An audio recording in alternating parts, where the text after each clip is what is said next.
Hello everyone, welcome to the Friday edition of Business Live. Coming up tonight, Ghana could produce 492,000 metric tons of cocoa beans in the 2023-2024 crop season, about 27% lower than previous season. Also, this bulletin, growing concerns about fuel quality intensifies following the supply of unwholesome product by Central Oil Refinery to the market. Tonight, we will engage the Chamber of Oil Distributors on this latest development. Plus, banks hint of further reduction in interest rates if other factors like inflation continue to drop, insisting recent reviews had already impacted current loans being serviced. Nobody told the banks to do this. It's the macro variables and fundamentals that moved or trended in a direction that enabled the banks to respond. So if the macro situation improves, automatically the cost of credit. I have a graph here that I'll show you before you leave here. And I'll show you over the period, whenever rates have trended, the lending rate has followed suit. We have details of these and many more for you. Please stay.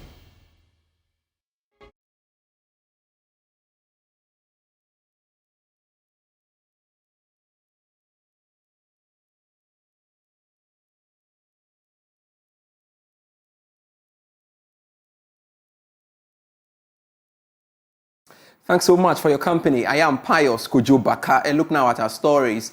Banks have indicated that they will move quickly to drop interest rates as long as other variables like inflation policy rate continue to drop.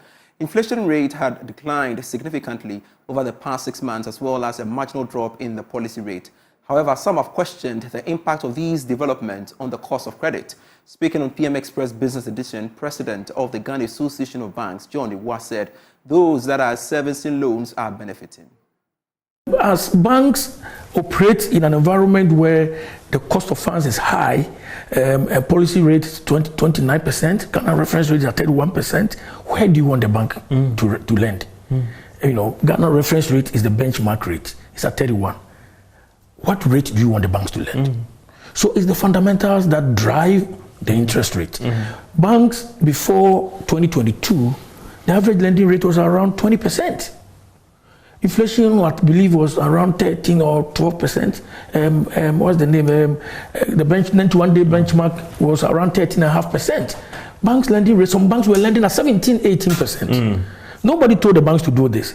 It's the macro variables and fundamentals that moved or trended in a direction that enabled the banks to respond. So if the macro situation improves, automatically the cost of credit. I have a graph here that I'll show you before you leave here. And I'll show you over the period, whenever rates have trended, the lending rate has followed suit. And in some cases, or in fact, a majority of the cases, when it is trending downwards, the lending rate trends more aggressively downwards. And that file or that graph, I've demonstrated it in a meeting with IEA before, because they were talking about lending rates, and I showed it to them, and even on their own graph in that meeting, I pointed them to that fundamental fact that it is the other rates that drive the lending rate. The lending rate is a derivative. You know, it's not a rate that just comes. It is an interplay of the Ghana reference rate, and Ghana reference rate is an interplay of three variables. You have the interbank rate, you have the policy rate, and you have the 91-day benchmark. So if that rate, which is supposed to be the floor of lending rate, is at 31, where should the bank be lending? Mr. What was the impact of this on new credit? Because there are some who are saying that the banks are not lending. What is this on Kojo Mensah, who has a viable business and everything and wants to approach Mr. Wua Bank? Are you lending, and are you going to lend to fresh lending to businesses? Sitting here, I have not heard, and even yesterday we had a meeting here. I've not heard from any bank that is saying that we have frozen credit. He also stated that borrowers with bad credit history will not be able to secure new loans from financial institutions. He added that commercial banks are working with the judiciary to punish defaulters to serve as a deterrent to other borrowers.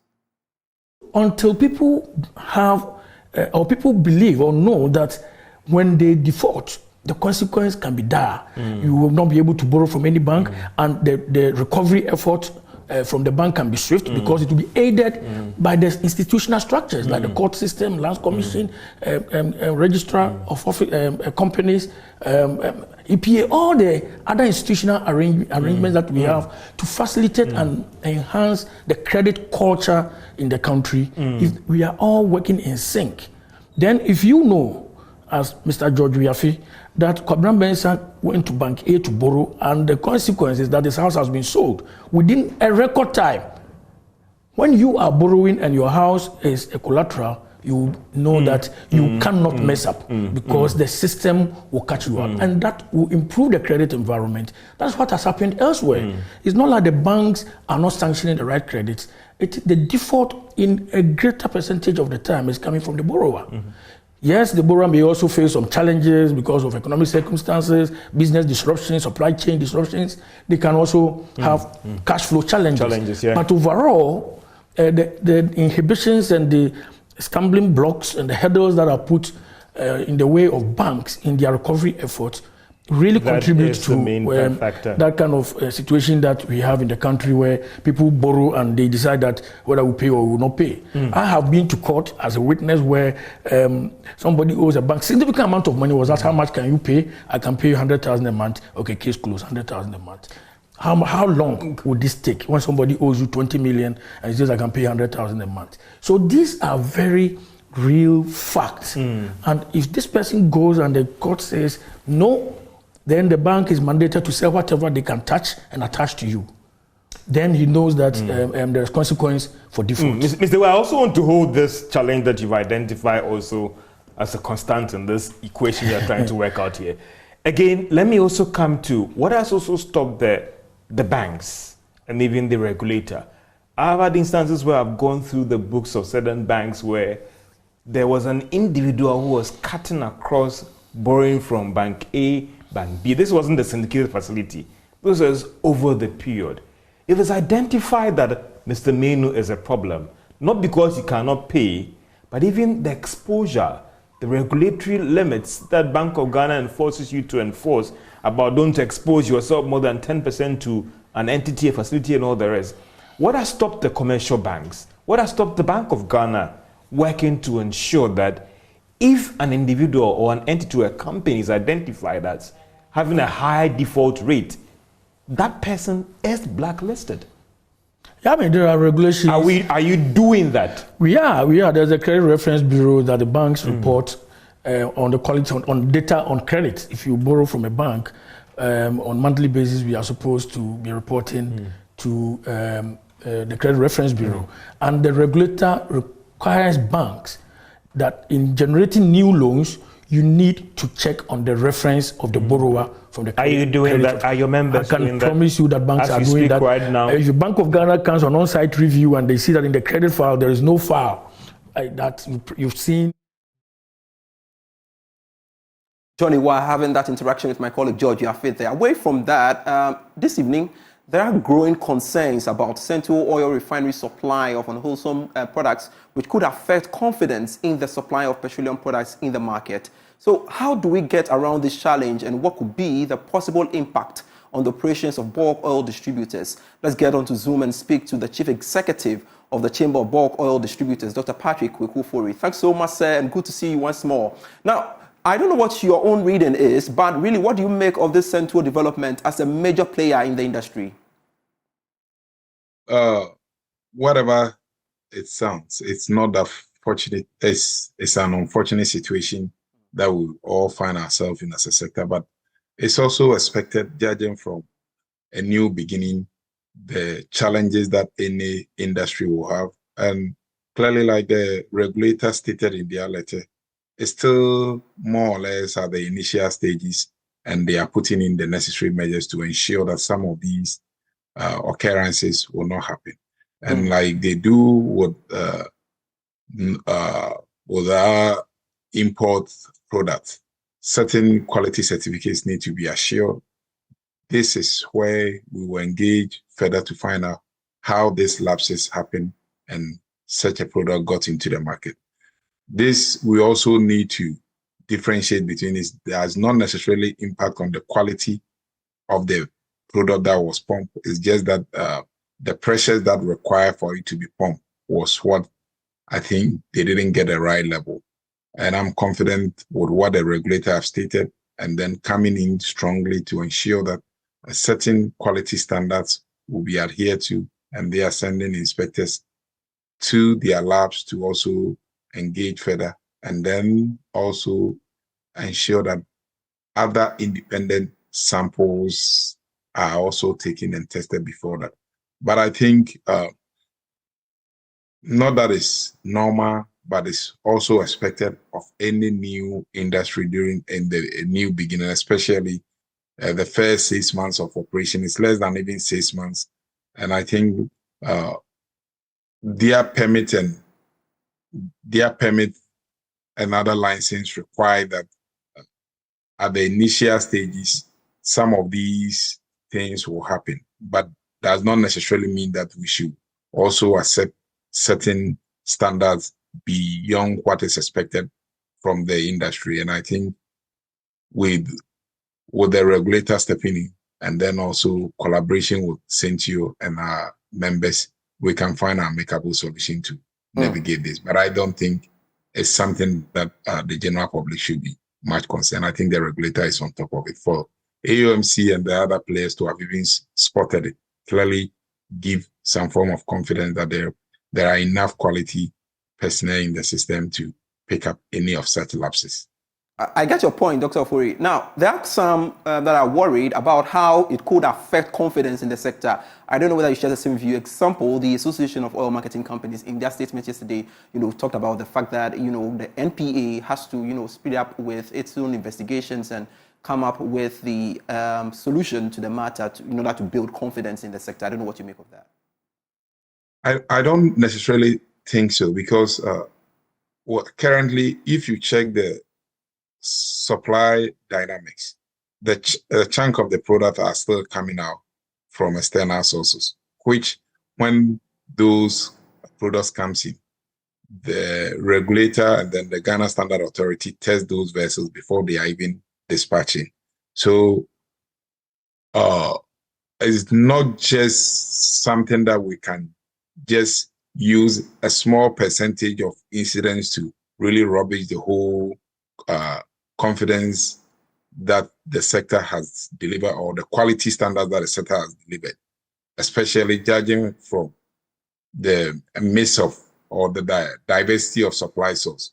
And it's also wrong that maybe if a particular incident happen, we generalize it across board. I don't think it will be fair to the other players within the sector. So I think we should treat this on a case-by-case basis, and then also hold on to the regulator and ensure that he's able to do what is expected of them and put in the required measures. But I think it's also something that Centio themselves recognize that it's not acceptable, and I think they are working around the clock to avoid it, because after putting up such huge investment, you don't want anything that will affect your reputation and your brand. And I think it's something that they are carefully considering to ensure that they all work hard and ensure the standard are maintained. Dr. Patrick Ofori, talk to me about the new specifications and whether your members are being able to comply and, of course, meet the new requirements from the NPA when it comes to the product supply, and what about the additional cost it brings along? We've never had issue with complying with quality standards. Previously, what we have an issue with is that the timing. We need to have these discussions on time and ensure that vessels that we are placing comes in on time and to deliver that standard. Like some of our members are saying, when you check, when it's about imported product, the kind of quality or stringent measures that is subjected to. Before the vessel dock, the inspectors and then the NPA samples all these products. The affected or the importers also send their people in to ensure that the product that they are buying meet the standards that the regulator will allow them to pump into the country. So basically, to discharge into the country. So basically, those standards has always been something that we comply with, and our members don't have any issue dealing with that. And since January kicking, and then they published the new standard, I don't think any one of us have had issues or challenges with products from those that has come in country. A quick one on the dollar auction program by the Bank of Ghana. Do you think that an increase in the amount could greatly help your operations? Certainly, it would definitely want that forest availability security to also to enable our planning and to also help us come up with prices that will benefit the general public, and that also give us confidence with especially securing the necessary instruments to procure our products in country. So once that goes up, it will be a blessing. But in as much as the central bank is doing their best, we as a chamber and our members are also coming up with other creative and innovative ways to ensure that we are able to find new ways of meeting the shortfalls in the forest. Dr. Patrick Kwekufo, we are indeed grateful for your time here on Business Live, speaking to us. Always a joy to have you on. You're still watching Business Live. We are pausing for a breather. When we right back, we'll be more with stories this day.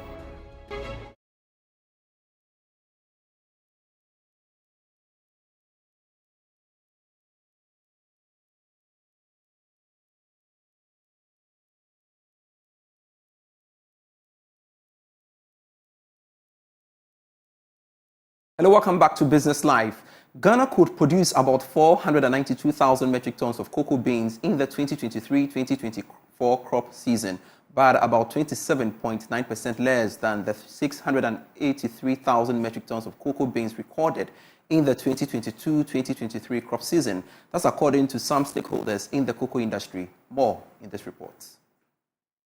The fall in cocoa production is due to illegal gold mining, adverse weather conditions, smuggling activities, and the prevalence of swollen shoot disease. In the 2021-2022 crop season, the country produced about 750,000 metric tons of cocoa beans. Since then, cocoa production has taken a nosedive. A careful analysis shows that the country's cocoa production has been dwindling for the past 3 years. This may continue if drastic measures are not instituted by the regulator and other stakeholders. Reuters have reported that Ghana's cocoa output for the 2023-2024 seasons is expected to go down by almost 40%, below a target of 820,000 metric tons. This could have implications for the country's trade surplus, since cocoa is one of the major traditional export earners.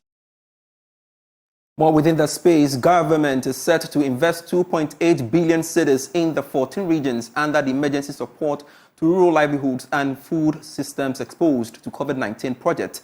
This was disclosed by the Minister for Food and Agriculture, Dr. Brian Ichampong. He was speaking at a sword cutting ceremony at Kwesi Fante in Afram Plains South District of the Eastern Region to begin work on some infrastructure projects under the scheme. Emma Davis reports. The emergency support to rural livelihoods and food systems exposed to COVID-19 project was initiated by government in response to the challenges brought about by the COVID-19 pandemic. The project is being implemented in various phases, and constructing infrastructure under the initiative is the final phase of the project. Here is Minister for Food and Agriculture, Dr. Brian Ichampong. If you say Kuyayo Esha Wagana, by being who I was a project Baku in your friend in one fell swoop, a commission and I award the contracts Since the inception of agriculture in Ghana, no government has invested as much as the incumbent NPP government in the sector. I say this because in December 2023, we awarded a contract to the tune of 2.8 billion cedis, and this has never happened, but it's happened during my tenure. Only Afram Plains will benefit from this 2.8 billion cedi project. That's our 2.8 billion Ghana cedis project. Nina Eba Afram Assassins. Nina.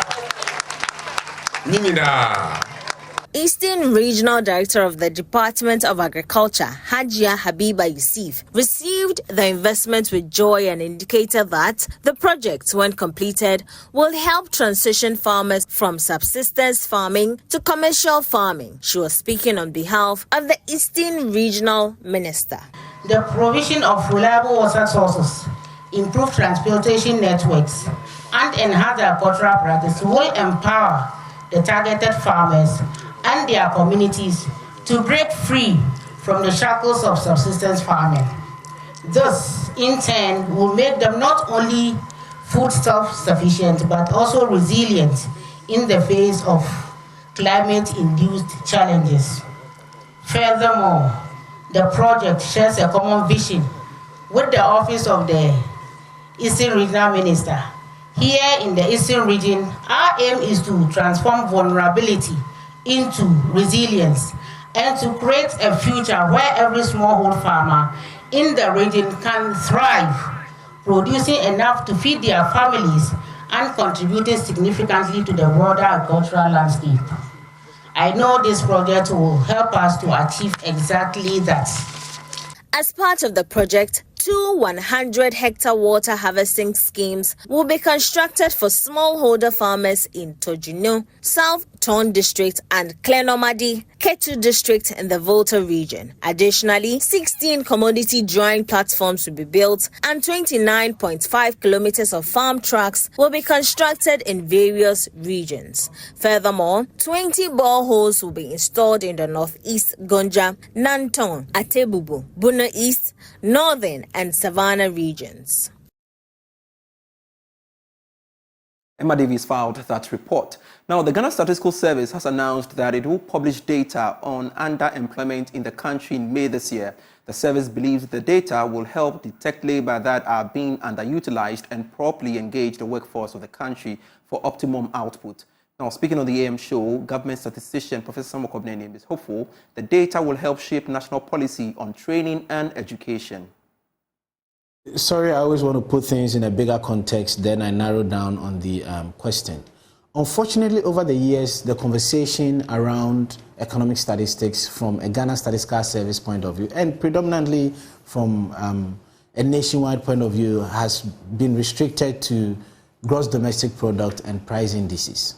We really want to move away from that conversation, and that is why we've started institutionalizing labor statistics, which going forward, we're going to treat it like GDP. Every quarter, we're going to put out labor statistics. Okay. In addition to that, every quarter, we're going to put out trade statistics.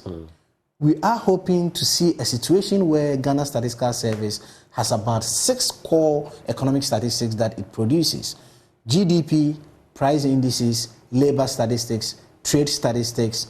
A situation where Ghana Statistical Service would now be regularly reporting on government finance statistics. And thirdly, we have, and lastly... And that will also save us from the, this person says this, but the statistician says that. So then you know what is there. Absolutely. The politician can't come and say it is this when in fact it is absolutely that. Then the last area is where we have a high frequency economic indicator, which is not necessarily the GDP, but gets us to look at the sectors or the interventions that are really turning the wheel of our economy rather than doing it on a quarterly basis. So going forward, that is what we want to do. Coming back to your question on labor statistics, when we did the release, we emphasized the need for us to look at relationships between different labor statistics. Unfortunately, our conversation around labor statistics has focused on unemployment rate. It's really not helpful because with the release that we put out there, we saw that if you take only 3 labor statistics, i.e., the employment to population ratio, which we call the absorption rate, if you take unemployment rate, and you take the youth that are not in education, employment, and training, we saw that these variables were moving in different directions. Absorption rate was going up, the employment to population ratio was going up, which is good. We saw that the youth not in education, employment, and training was also going down over the period, which is also good. But we saw that unemployment was going up. So it's always important to look at different labor variables.